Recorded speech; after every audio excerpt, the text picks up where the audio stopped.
Assalamualaikum warahmatullahi wabarakatuh. Perkenalkan, nama saya Maimunah. Saya dari Prodi Manajemen Pendidikan Islam 3 semester 6. Jadi di sini saya akan membuat video untuk memenuhi tugas UTS yang diberikan oleh Bapak Dr. Ahmad Muhadin, MPD, dengan judul Prinsip dan Elemen-elemen dalam TKM. Tanpa menunggu waktu yang lama, mari kita simak penjelasan berikut. Baik, di sini saya akan menjelaskan prinsip dan elemen-elemen dalam TKM. Untuk pembahasannya, yang pertama ada pengertian total quality management, yang kedua unsur utama TKM, ketiga prinsip-prinsip TKM, keempat manfaat program TKM, kelima TKM dalam pendidikan, dan yang terakhir keenam karakteristik sekolah bermutu terpadu. Bagian A, pengertian total quality management. Total Management System atau disingkat dengan TQM adalah suatu sistem manajemen kualitas yang berfokus pada pelanggan, customer focus, dengan melibatkan semua level karyawan dalam melakukan peningkatan atau perbaikan yang berkesinambungan secara terus-menerus. Total Quality Management atau TQM menggunakan strategi, data, dan komunikasi yang efektif untuk mengintegrasikan kedisiplinan kualitas ke dalam budaya dan kegiatan-kegiatan perusahaan. Singkatnya, Total Quality Management adalah pendekatan manajemen untuk mencapai keberhasilan jangka panjang melalui kepuasan pelanggan. Dalam TQM ini, semua anggota organisasi atau karyawan perusahaan harus berpartisipasi aktif dalam melakukan peningkatan proses, produk, layanan, serta budaya di mana mereka bekerja sehingga menghasilkan kualitas terbaik dalam produk dan layanan yang pada akhirnya dapat dicapai tujuan kepuasan pelanggan. Ada 8 elemen pokok TQM. Yang pertama, fokus pada pelanggan. Kedua, keterlibatan karyawan secara keseluruhan. Ketiga, pemusatan perhatian pada proses. Keempat, sistem yang terintegrasi. Kelima, pendekatan strategi dan sistematik. Keenam, peningkatan yang berkesinambungan. Ketujuh, keputusan berdasarkan fakta. Dan yang kedelapan, komunikasi. Bagian B, unsur-unsur utama TQM. Unsur-unsur utama TQM terbagi menjadi 10 bagian. Yang pertama, fokus pada pelanggan. Kedua, obsesi terhadap kualitas. Ketiga, pendekatan ilmiah. Keempat, komitmen jangka panjang. Kelima, kerjasama tim. Keenam, perbaikan sistem secara berkesinambungan. Ketujuh, pendidikan dan pelatihan. Kedelapan, kebebasan yang terkendali. Kesembilan, kesatuan tujuan. Dan yang ke-10, adanya keterlibatan dan pemberdayaan karyawan. Bagian C, prinsip-prinsip TQM. Ada beberapa tokoh yang mengemukakan prinsip-prinsip TQM. Salah satunya adalah Bill Crush, mengatakan bahwa program TQM harus mempunyai 4 prinsip bila ingin sukses dalam penerapannya. Keempat prinsip tersebut adalah sebagai berikut. Yang pertama, program TQM harus didasarkan pada kesadaran akan kualitas dan berorientasi pada kualitas dalam semua kegiatannya sepanjang program, termaksud dalam setiap proses dan produk.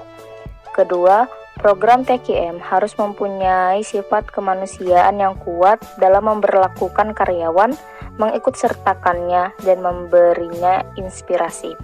Ketiga, program TQM harus didasarkan pada pendekatan desentralisasi yang memberikan wewenang di semua tingkat, terutama di garis depan, sehingga antusiasme, keterlibatan, dan tujuan bersama menjadi kenyataan. Dan yang terakhir, keempat, program TQM harus diterapkan secara menyeluruh sehingga semua prinsip kebijaksanaan dan kebijakan mencapai setiap sudut dan celah organisasi. Bagian D, manfaat program TQM. TQM sangat bermanfaat bagi pelanggan, institusi, maupun bagi staf organisasi. Manfaat TQM bagi pelanggan adalah yang pertama, sedikit atau bahkan tidak memiliki masalah dengan produk atau pelayanan. Yang kedua, kepedulian terhadap pelanggan lebih baik atau pelanggan lebih diperhatikan. Dan yang ketiga, kepuasan pelanggan terjamin. Manfaat TKM bagi institusi adalah: yang pertama, terdapat perubahan kualitas produk dan pelayanan. Yang kedua, staf lebih termotivasi. Ketiga, produktivitas meningkat. Keempat, biaya turun. Kelima, produk cacat berkurang. Keenam, permasalahan dapat diselesaikan dengan cepat. Manfaat TKM bagi staf organisasi adalah: yang pertama, pemberdayaan. Kedua, lebih terlatih dan berkemampuan. Ketiga, lebih dihargai dan diakui. Adapun manfaat lain dari implementasi TKM yang mungkin dapat dirasakan oleh institusi di masa yang akan datang adalah: pertama, membuat institusi sebagai pemimpin atau leader dan bukan hanya sekedar pengikut. Kedua, membantu terciptanya teamwork. Ketiga, membuat institusi lebih sensitif terhadap kebutuhan pelanggan. Keempat, membuat institusi siap dan lebih mudah beradaptasi terhadap perubahan. Kelima, hubungan antara staf departemen yang berbeda lebih mudah. Bagian E, TKM dalam pendidikan.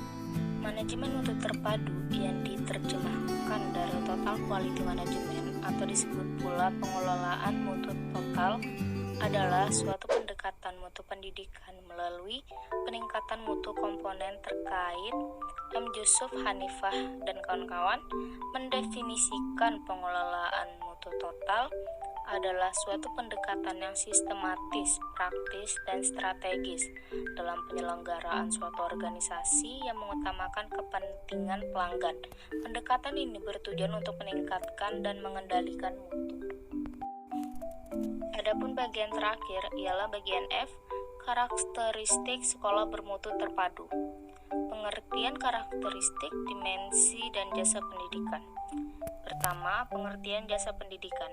Jasa adalah meliputi segenap kegiatan ekonomi yang menghasilkan output berupa produk atau konstruksi non-fisik yang lazimnya dikonsumsi pada saat diproduksi dan memberi nilai tambah pada bentuk seperti kepraktisan, kecocokan, kepantasan, kenyamanan, dan kesehatan yang pada intinya menarik cita rasa pada pembeli pertama.